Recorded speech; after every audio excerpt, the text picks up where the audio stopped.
Wow.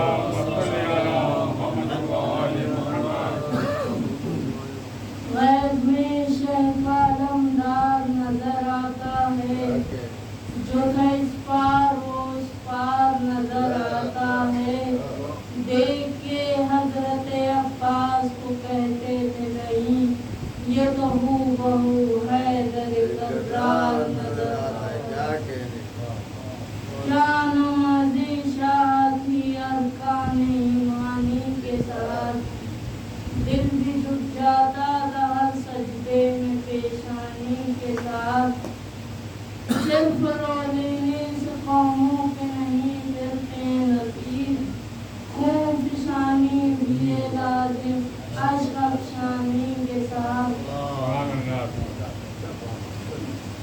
آنکھ میں آنسو ہوں سینے میں شرارے زندگی، آنکھ میں آنسو ہوں سینے میں شرارے زندگی، آپ کی لہریں بھی ہوں بہتے ہوئے پانی کے ساتھ، کہہ رہا ہے آج تک ہر قطرے خون حسین، کہہ رہا ہے آج تک ہر قطرے خون حسین، نعمتوں کو رب اگر کچھ ہے تو قربانی کے ساتھ، نعمتوں کو رب اگر کچھ ہے تو قربانی کے ساتھ، حشر تک زندہ ہے تیرا نام اے ابن رسول، کر چکا ہے تو انسانوں انسانی کے ساتھ، ان کے آگے سعادتیں دنیا کا ذکر ہو اتنے ساتھ، کھیلتی ہے جن کی شوکت تاج سلطانی کے ساتھ، اہل بیت پاک کی ہر سانس کو اے متقی ہاں ملا کر دیکھ لے آیات قرآنی کے ساتھ، جو شمدنا غلامان علی مرتضیٰ، تنگ نظر سے پیش آتے ہیں جہاں پانی کے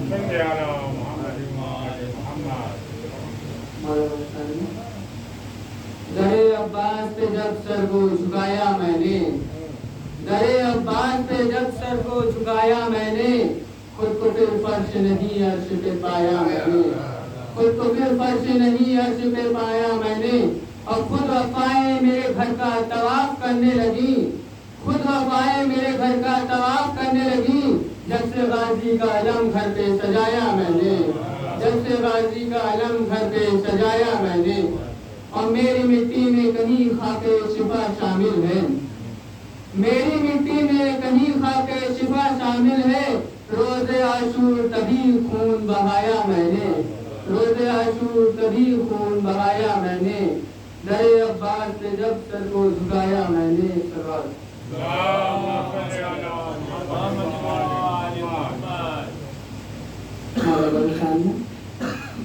ہو نہیں سکتا کبھی ذکر کم عباس کا، ہو نہیں سکتا کبھی ذکر کم عباس کا، آج بھی آباد ہے سینے میں غم عباس کا، آج بھی آباد ہے سینے میں غم عباس کا، اور کاٹنے والوں نے دو ہاتھ کاٹے تھے مگر، کاٹنے والوں نے دو ہاتھ کاٹے تھے مگر، انگنت اٹھا ہے ہاتھوں میں علم عباس کا، انگنت ہاتھوں میں اٹھتا ہے علم عباس کا،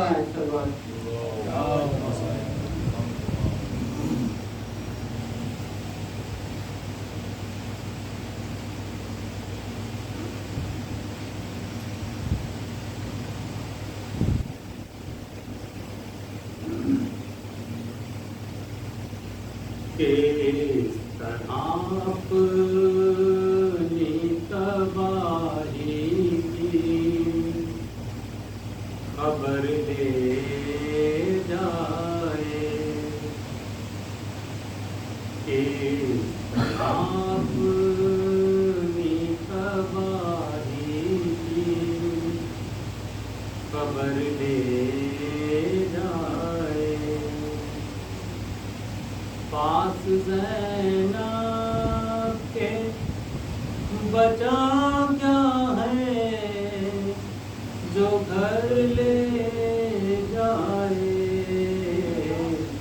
کس طرح اپنی تباہی کی خبر لے جائے، لے گئی بات